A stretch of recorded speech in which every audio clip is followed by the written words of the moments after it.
दोस्तों, रोज की तरह ही आप एक दिन सुबह उठते हैं, ब्रश करते हैं, चाय पीते हैं, न्यूज़ चेक करते हैं और फिर ऑफिस या अपना कॉलेज अटेंड करते हैं।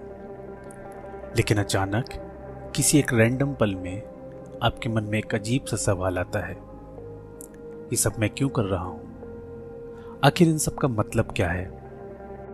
क्या आपने भी कभी ऐसा महसूस किया है? कभी कभी ऐसा लगता है जैसे हमारी पूरी जिंदगी एक लूप है। हम भाग रहे हैं, कोशिश कर रहे हैं, लेकिन आखिर में सब कुछ थोड़ा सा बेमानी सा लगता है।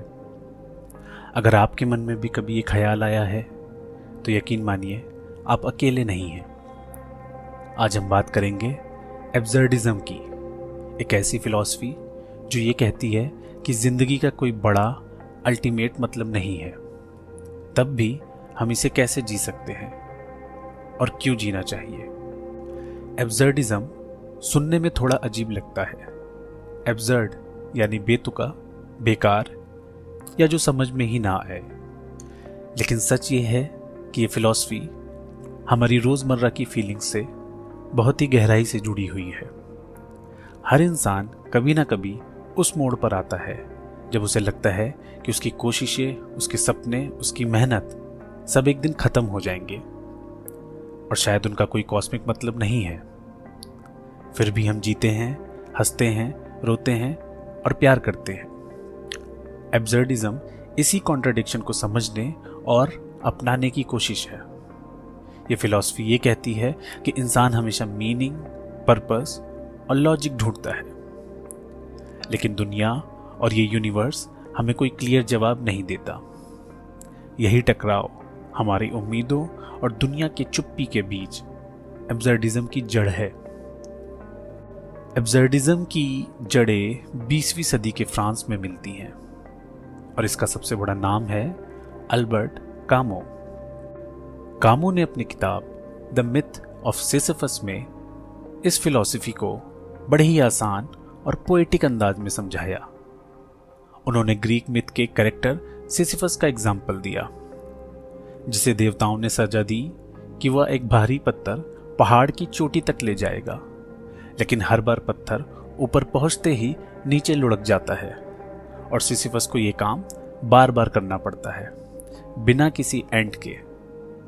कामो ने कहा कि सिसिफस की तरह हमारी जिंदगी भी कई बार पॉइंटलेस लग सकती है, लेकिन असली बात यह है कि सिसिफस अपनी मेहनत में, अपनी कोशिश में एक किस्म की आज़ादी और खुशी ढूंढ सकता है।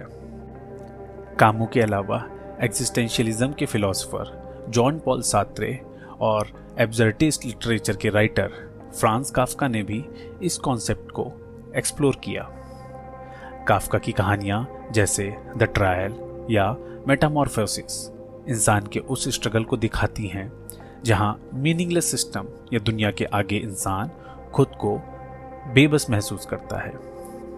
जहां सार्त्रे एग्जिस्टेंशियलिज्म की तरफ झुके, वहीं कामो ने एब्सर्डिज्म को एक अलग रास्ता माना, जहां मीनिंगलेसनेस से भागने के बजाय उसे गले लगाना है। अब बात करते हैं एब्सर्डिज्म की कोर फिलॉसफी की।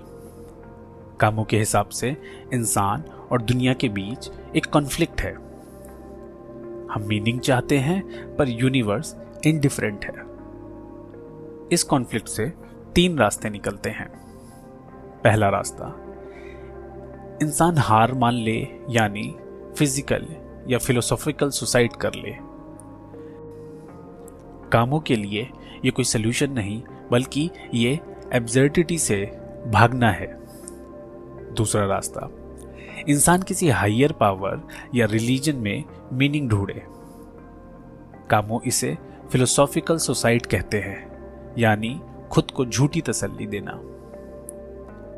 तीसरा रास्ता, इंसान इस एब्सर्डिटी को एक्सेप्ट करे और इसके बावजूद जीने का, खुश रहने का, रेबल करने का रास्ता चुने। कामो के शब्दों में, one must imagine Sisyphus happy, यानी जब आप मान लेते हैं कि जिंदगी का कोई अल्टीमेट मीनिंग नहीं है, तब भी आप अपनी स्ट्रगल, अपने पैशन, अपने छोटे छोटे मोमेंट्स में मीनिंग क्रिएट कर सकते हैं। एब्सर्डिज्म ये कहता है कि मीनिंगलेसनेस को हार मत मानो, उसे अपनी आजादी और ताकत बना लो। यही वो एटीट्यूड है जो इंसान को एब्सर्ड हीरो बनाता है, जो ये जानता है कि उसकी लड़ाई का कोई कॉस्मिक रिजल्ट नहीं है, कोई एंड गोल नहीं है, फिर भी वह पूरी इंटेंसिटी से जीता है। एब्सर्डिज्म की फिलॉसफी के भी कुछ शेड्स हैं। कुछ लोग इसको एग्जिस्टेंशियलिज्म के करीब मानते हैं, लेकिन फर्क ये है, एग्जिस्टेंशियलिज्म कहता है life has no meaning, so create your own meaning. वहीं एब्सर्डिज्म कहता है life has no meaning and even if you try to create meaning, universe doesn't care, still you must keep living, keep fighting and keep loving.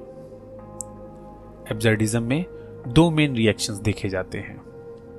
पहला, passive absurdism, जहां इंसान meaninglessness से डरकर या थककर चुप हो जाता है, इंडिफरेंट हो जाता है। दूसरा, एक्टिव एब्सर्डिज्म, जहां इंसान मीनिंगलेसनेस को अपनाता है और फिर भी लाइफ को सेलिब्रेट करता है, हर दिन, हर स्ट्रगल, हर रिलेशनशिप को अपनी मर्जी से जीता है। कामो इसी एक्टिव एब्सर्डिज्म को चैंपियन करते हैं। अब सवाल ये है कि ये सब हमारी असल जिंदगी से कैसे जुड़ता है। सोचिए, आज की दुनिया में जब सोशल मीडिया पर हर कोई अपनी परफेक्ट लाइफ दिखा रहा है, जब कैरियर, रिलेशनशिप, सक्सेस, हर चीज में कंपैरिजन और प्रेशर है, तो कई बार हम सब खुद से पूछते हैं, क्या मैं सच में खुश हूं? क्या मैं जो कर रहा हूं उसका कोई मतलब है? एब्सर्डिज्म हमें गिल्ट फ्री तरीके से ये मानने की आज़ादी देता है कि हाँ, बहुत कुछ बेईमानी है, लेकिन फिर भी हम अपनी लाइफ को एंजॉय कर सकते हैं। चाहे जॉब में सेटिस्फैक्शन ना मिले, चाहे रिलेशनशिप में स्ट्रगल हो, चाहे कभी कभी सब पॉइंटलेस लगे, एब्सर्डिज्म ये कहता है इट्स ओके। लाइफ का अल्टीमेट मीनिंग ना भी हो तो भी हर दिन, हर छोटी खुशी, हर ऑनेस्ट कोशिश, हर दोस्ती, हर हंसी, ये सब अपने आप में इनफ है। एब्सर्डिज्म हमें सिखाता है कि मीनिंगलेसनेस से डरने की जरूरत नहीं है, बल्कि उसे अपनाकर, उसे रेबल करके हम अपनी लाइफ को और ऑथेंटिक बना सकते हैं। तो अगली बार जब आपको लगे कि आपकी जिंदगी में सब कुछ रूटीन, बोरिंग या पॉइंटलेस है, तो याद रखिए, जिंदगी का अल्टीमेट मीनिंग शायद ना हो, लेकिन उसकी ब्यूटी इसी में है कि आप हर दिन, हर पल अपनी मर्जी से जी सकते हैं। कामू ने भी कहा, in the midst of winter I found there was within me an invincible summer. यानी सबसे ठंडी रात में भी आपके अंदर एक गर्मी है जो कभी नहीं बुझती। अब सवाल ये है कि आप अपनी जिंदगी के एब्सर्ड मोमेंट को सेलिब्रेट कर सकते हैं या आप मीनिंगलेसनेस को अपनी ताकत बना सकते हैं। कमेंट में बताइए आपकी लाइफ का सबसे एब्सर्ड, सबसे बेमानी लेकिन सबसे यादगार मोमेंट कौन सा है।